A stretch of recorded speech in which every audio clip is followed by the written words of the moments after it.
અશિતગિરિ સમમ સ્યાત કજ્જલમ સિંધુ પાત્રે સુરતરુવર શાખા લેખની પાત્ર મુરવી લિખતે અધિગૃહીત્વા શારદા સર્વકાલમ તદપિ તવ ગુણે નામ ઈશપારમ નયાતિ. ગુરુ પ્રત્યેની કૃતજ્ઞતા વ્યક્ત કરવાનો દિન એટલે ગુરુ પૂર્ણિમા.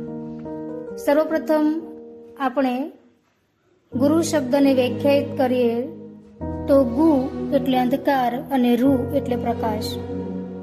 અજ્ઞાન રૂપી અંધકારને દૂર કરી જ્ઞાન રૂપી પ્રકાશ પાથરે તે ગુરુ.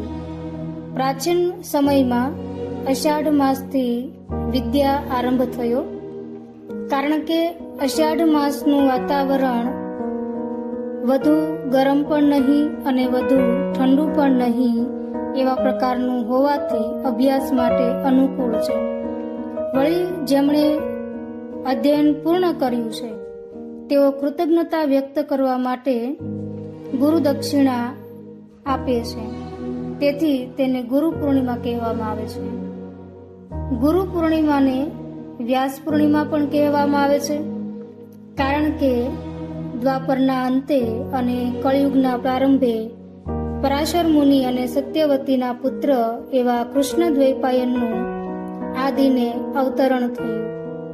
એક જ વેદના 4 વિભાગ કર્યા માટે તેઓ મહર્ષિ વેદવ્યાસ કહેવાયા.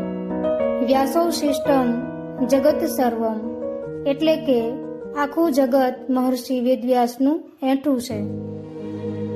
મહર્ષિ વેદવ્યાસે વેદોનો વિસ્તાર કર્યો, પુરાણોનો વિસ્તાર કર્યો, બ્રહ્મસૂત્રોની રચના કરી અને મહાભારતની રચના કરી.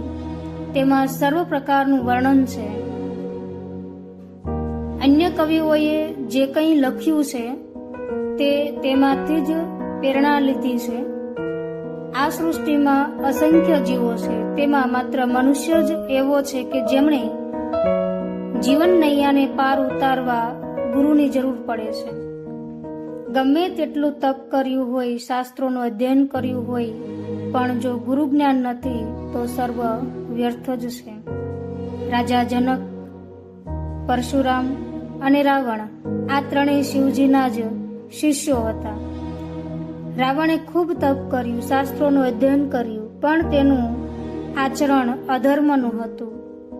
ગુરુ જ્ઞાનને જીવનમાં ન ઉતાર્યું, માટે તે કુળ સાથે નાશ પામ્યો. મનુષ્ય જીવનના ચતુર્થ પુરુષાર્થ છે ધર્મ, અર્થ, કામ અને મોક્ષ. ધર્મ એટલે કર્તવ્ય, ફરજ. અર્થ એટલે જીવન જરૂરિયાતો પૂર્ણ કરવા માટે કરાતું અર્થ ઉપાર્જન. કામ એટલે સર્વ પ્રત્યે સ્નેહભાવ રાખવો અને મોક્ષ એટલે સંસારના તમામ બંધનોનો ત્યાગ. આ ચતુર્થ પુરુષાર્થોમાં પ્રથમ 3 પુરુષાર્થ દરેક જીવ કરે છે. પશુ પક્ષીઓ સંતતિ કરે છે, સંતાનોનું પાલન પોષણ કરે છે, સ્નેહ રાખે છે. એ પ્રમાણે ધર્મ, અર્થ અને કામનું પાલન કરે છે. પરંતુ તે ઈશ્વર ભજન નથી કરી શકતા, ગુરુ પાસેથી જ્ઞાન નથી મેળવી શકતા, તે પોતાના જીવનનો મર્મ નથી જાણી શકતા. મનુષ્ય જ એકમાત્ર એવું સામાજિક પ્રાણી છે જે ગુરુ જ્ઞાન થકી જન્મ મરણના ફેરાને ટાળી શકે છે. ગોવિંદ પાદાચાર્યના શિષ્ય એવા આદિગુરુ શંકરાચાર્ય વિવેક ચૂડામણીમાં કહે છે કે શ્લોકાર્ધેન પ્રવક્ષ્યામિ યદુક્તમ ગ્રંથ કોટિભિઃ બ્રહ્મ સત્ય જગત મિથ્યા જીવો બ્રહ્મેવ ન અપરઃ. તેમણે ગુરુ જ્ઞાન થકી પોતાનું જીવન સફળ બનાવ્યું. શ્રી વિષ્ણુ પુરાણના પ્રથમ અંશના 19મા અધ્યાયના 41મા શ્લોકમાં કહ્યું છે કે સા વિદ્યા યા વિમુક્તયે, તે વિદ્યા છે જે સાંસારિક બંધનો કામ, ક્રોધ, લોભ, મોહ, મદ અને મત્સર આ ષડ રિપુઓથી મુક્ત કરાવી અને બ્રહ્મ તત્વના દર્શન કરાવે. જેમની પાસેથી જીવન ઉપયોગી જ્ઞાન પ્રાપ્ત થાય તે આપણા ગુરુ છે, એવું ગુરુ દત્તાત્રેય જણાવે છે. શ્રીમદ ભાગવત પુરાણના 11મા સ્કંધના અધ્યાય 7 થી 12માં દત્તાત્રેય પોતાના પૃથ્વી, જળ, સૂર્ય, સમુદ્ર, ભ્રમર, મીન, વેશ્યા વગેરે 24 ગુરુઓનું વર્ણન કરે છે કે જેમની પાસેથી તેમને શીખ મળી. આપણી કચ્છની ધરતીનો કાળો નાગ જેસલ જાડેજા સતી તોરલને મળે છે અને તોરલના ઉપદેશથી જેસલ ચોરટો લૂંટારો મટીને પીર બની ગયો. રાજકુમારી રાજરાણી એવી મીરાએ ચામડાનું કામ કરનાર રોહિદાસને ગુરુ માન્યા. ગુરુ જ્ઞાન થકી સદાને માટે તે કૃષ્ણમય બની ગયા.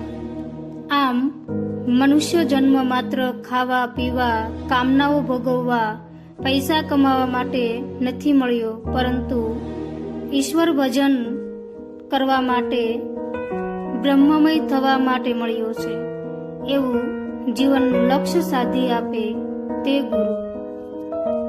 જયતુ સંસ્કૃતમ, જયતુ ભારત.